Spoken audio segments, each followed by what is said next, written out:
NATO is the longest living defense alliance. It was established in 1949 by the United States and some allies like Canada and several Western European countries. There's a famous quotation from the first Secretary General of NATO which defines the core business of the alliance, and the quotation is to keep the Russians out, the Americans in, and the Germans down. So in terms of economic, political requirement, NATO determined, the all NATO countries established in the Wales Summit of 2014, a few economic benchmarks. The most important of which is the so-called 2% rule, which determines that all NATO countries should should lean towards spending at least 2% of their GDP for defense. From the early 1960s, President Kennedy was already blaming the Europeans for too low level of spending. The 1970s, 1980s, every decade has provided moments of tensions till the last blow from President Trump, who was not the first to criticize NATO, but certainly was the first, and hopefully the last one, to put NATO's existence and rationale into question for United States foreign security policy.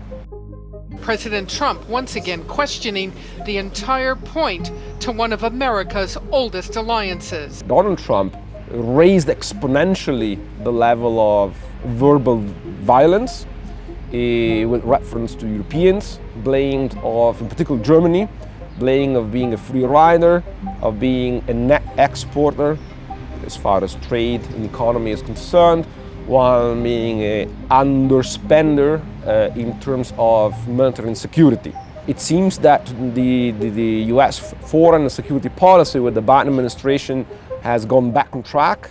There's a majority of US policymakers and the public opinion who still favors and supports NATO and the positive relation with Europe. The United States is fully committed to our NATO alliance, and I welcome Europe's growing investment in the military capabilities that enable our shared defense. A part of the Republican Party still maintain these anti-globalist stance on which Trump campaigned. And we cannot exclude by any means the fact that how these policy ideas will shape, again, US foreign policy.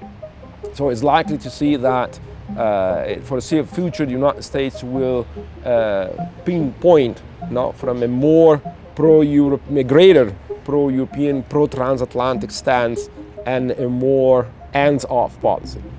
The second issue is Europe itself. What does Europe want? In particular, the European Union. There's debate about a European strategic autonomy, which is not being defined yet. In particular, of course, Europe is going to maintain a strong, solid relationship with the United States.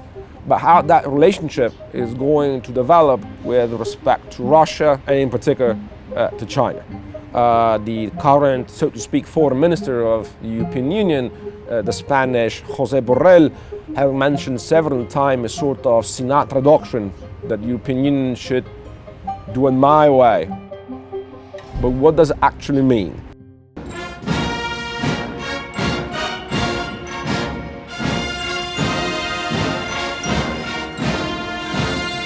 Is this increasing difficulty to provide a sense of coherence of the three flanks or the three fronts of the alliance. The first being the eastern flank, so how to deal with Russia.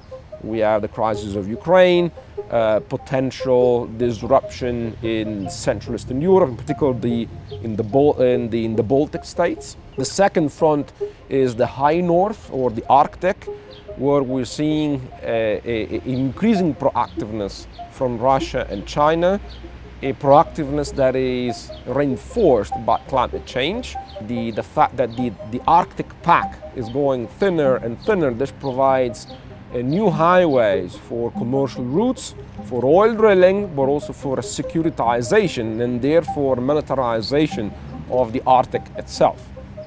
Last but not least is the southern flank, is the Mediterranean, which means a vast degree of threats to the security of southern European countries like Spain, for instance, that comes from potential failed states, mass migration flows, climate change, terrorist groups, the securitization of the Mediterranean, because as we know, one of the corridors of Chinese Belt and Road Initiative ends in the Mediterranean. Chinese are already in the Mediterranean, and Chinese influence is bound to increase. So what is NATO going to do in this way?